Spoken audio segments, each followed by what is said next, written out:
Hi there, welcome back to the archives. So we're going to continue with Goddess, 50 spirits, goddesses, and saints, and other female figures from who have shaped belief. So it is written by Dr. Janina Ramirez, and the illustration is by Sarah Walsh. Okay, so we're gonna get into Ezili Dantò. So we're going over to um, the Caribbean, to Haiti, Haiti. Am I saying it right? She's a voodoo goddess of vengeance and motherhood. And so basically, in Haitian voodoo or voodoo, basically voodoo simply means spirit, so or sacred energy. That's all it is. Usually, when people hear voodoo, they think juju, they think witchcraft, black magic, somebody dark magic. It just simply means spirit or sacred energy. Okay. So in Haitian voodoo, Ezili Dantò is a spirit or an iwa, is how you say it. She represents the beauty and the trials and tribulations of motherhood. She brings comfort and strength to single mothers in particular.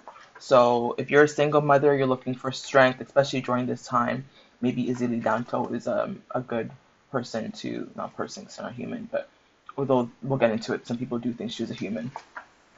We're going to get into it. So basically, she's associated with a wide range of emotions, sometimes including vengeful rage.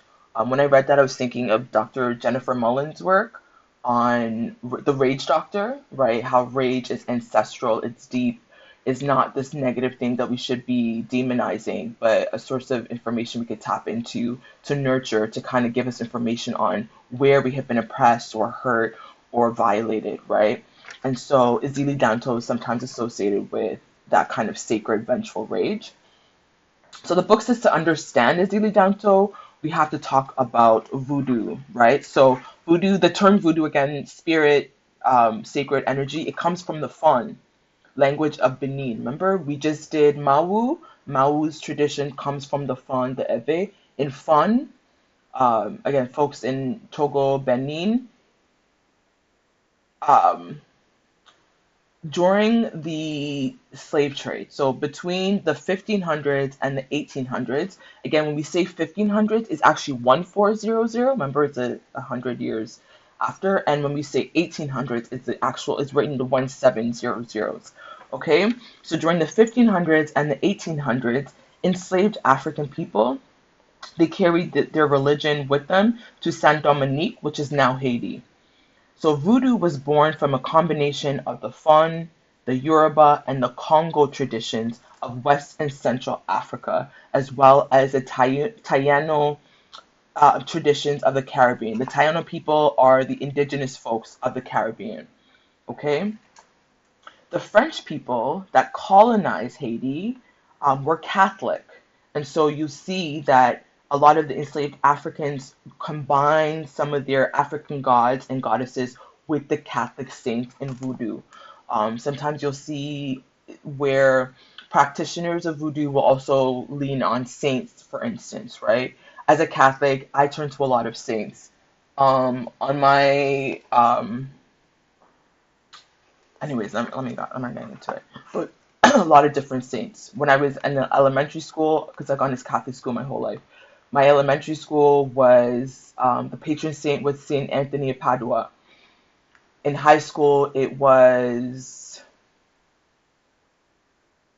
Saint Francis of Assisi. I have Saint Francis of Assisi up, right? Again, Saint Francis of Assisi, animals, care, love, folks. So you see where there's a lot of similarities, right? Catholics might not be like, oh, love the animals, cherish the animals, but they might have patron saints of animals, right? Saint Francis of Assisi really, really loved the animals, for instance.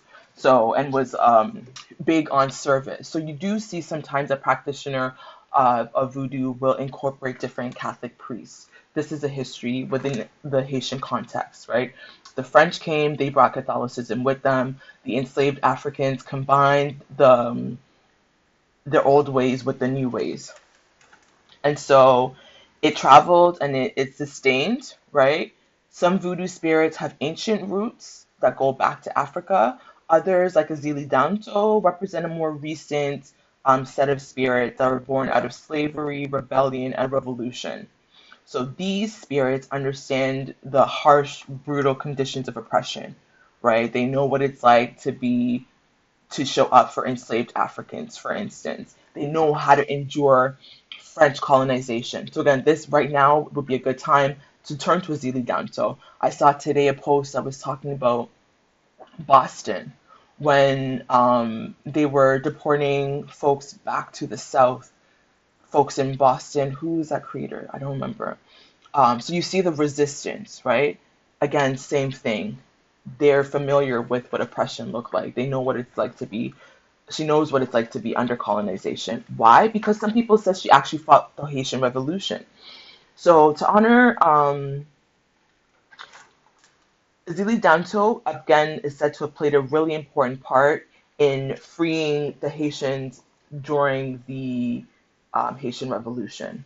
Okay, some people say that she made offerings to the spirits. They sent messages to the priests and the priestesses, and everyone agreed to fight for their freedom. So they did divinations. The ancestors was like, fight, fight, we got you, fight, resist, don't back down. They said bet, and they went, right? You see that, you know the history of Haiti. They're the first to take back there, which is why you see the attacks on them, even till today. You see what Trump does with the Haitians, right? It's because they don't like it. They remember these people are really powerful. They don't back down. They fought for their liberation. Part of fighting for their liberation was turning to spiritual practices, right? So they did the divinations. The ancestors said fight. They fought. Some people say that Ezili Dantò actually joined in the fighting. She disguised herself as a man. Again, going back to this idea that gender is binary, is one or two. Some people lived as men for some time, right? This also reminds me of Octavia Butler's Parable series, where Lauren Olamina for some time lives as a man. She dresses as a man, she disguises herself as a man. Similar, right? Does that mean she was trans? I mean, only Lauren Olamina could define that for herself. Maybe if she got that language. But we do see folks bending gender, right? And so it said that Ezili Dantò actually fought during the Haitian Revolution. She disguised herself as a man, but the soldiers caught on to her. So once the soldiers caught on to her, they cut her tongue out. So she wasn't able to speak anymore. So Ezili Dantò is usually seen as a silent goddess because they didn't want her to reveal their secret. So they cut her tongue off. This left the goddess with two scars on her cheek, and she was unable to speak. She only makes clicking noises with her mouth, and Haiti finally gained its independence in 1804, 100 and something years before the rest of us, right? And so, and that was after 13 years of war. 13 years of war. Right now, we're like, oh, 2 years of war. Awful, awful, awful. It is awful. But some people were fighting nonstop for 13 years. The Haitians did not give up. 13 years they did not give up. And then they finally got their liberation. And so they fought for their liberation. And folks say that Ezili Dantò was one of those freedom fighters who helped Haiti get its independence. And so she's honored by priests and priestesses and devotees that take part in ceremonies to her.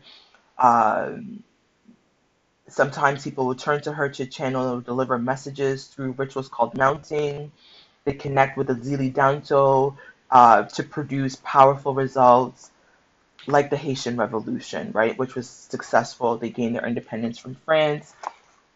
The interesting part is sometimes she's associated with as a Black Madonna, and the reason where the history based on this book is during the Haitian Revolution, the French recruited Napoleon recruited Polish people to come fight for them, right? While the Polish were like, oh, we're on the wrong side. We need to be fighting with the Haitians. So the Polish switched sides and they started fighting with the Haitian forces to help them also win, they had brought in the Black Madonna of Czechowice. How do you say that? Czechowice, who is a patron saint of Poland. So whoever the patron saint of Poland is, the Polish people brought that to Haiti with them, and you see the Haitian flag over there.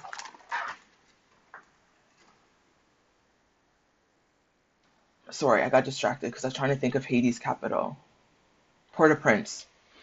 And so the Polish apparently brought the Black Madonna of Czestochowa with them. The Haitians were like, oh, this looks like the Black Madonna, right? This looks like a Ezili Dantò. And so basically that's where we have her as like a loving mother with a child in her arms. And so it said that she had two kids. Ezili Dantò had two children, a daughter named Anais and a son named Tijan Pitou. Pitou, how you say it.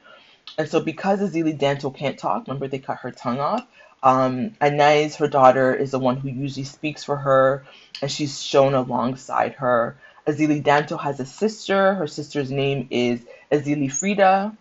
Ezili Frida is a goddess of love, beauty, and riches. And so the sisters are kind of opposites somehow. Ezili Frida is seen as like graceful and feminine and pleasure loving and luxurious and soft girl. Ezili Dantò is seen more as like strongly built, more masculine, hardworking, resilient, right?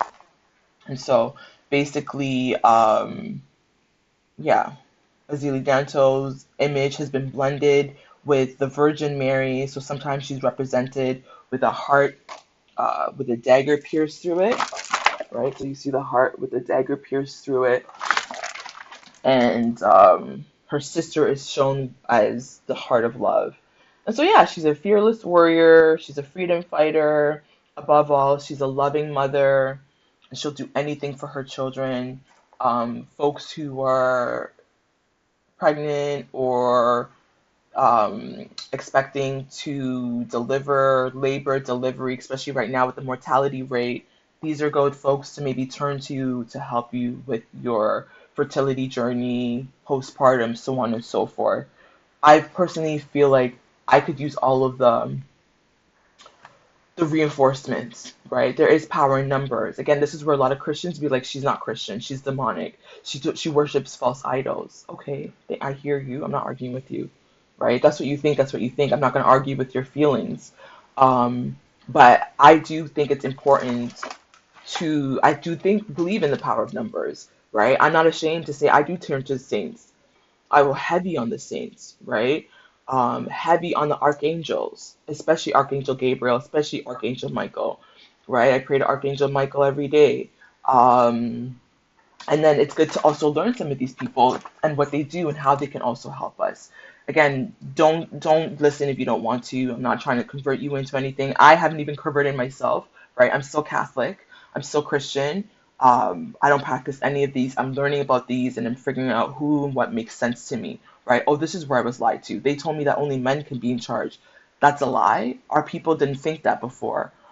Oh, men were okay with being led, but then women, like, it's just again, it's just information, right? Give me the knowledge, then I get to make a decision based on the facts that I have. Don't hide the information. Don't tell me it's demonic. Don't tell me it's bad so I don't go look for it because you're afraid of the competition and maybe now we might lose another Christian. Because again, it's all business, right?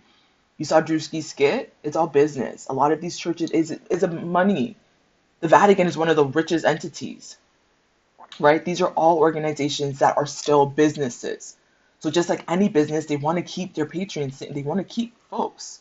I don't want you to go and become a Buddhist.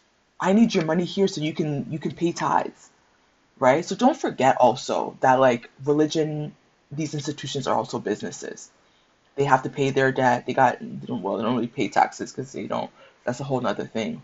But and that's where I just feel like my God, my creator is not insecure. I don't think God is insecure. Maybe God is a jealous God. But again, God would have created all of this, right? So that's just my point of view, my literal opinion. It's not facts.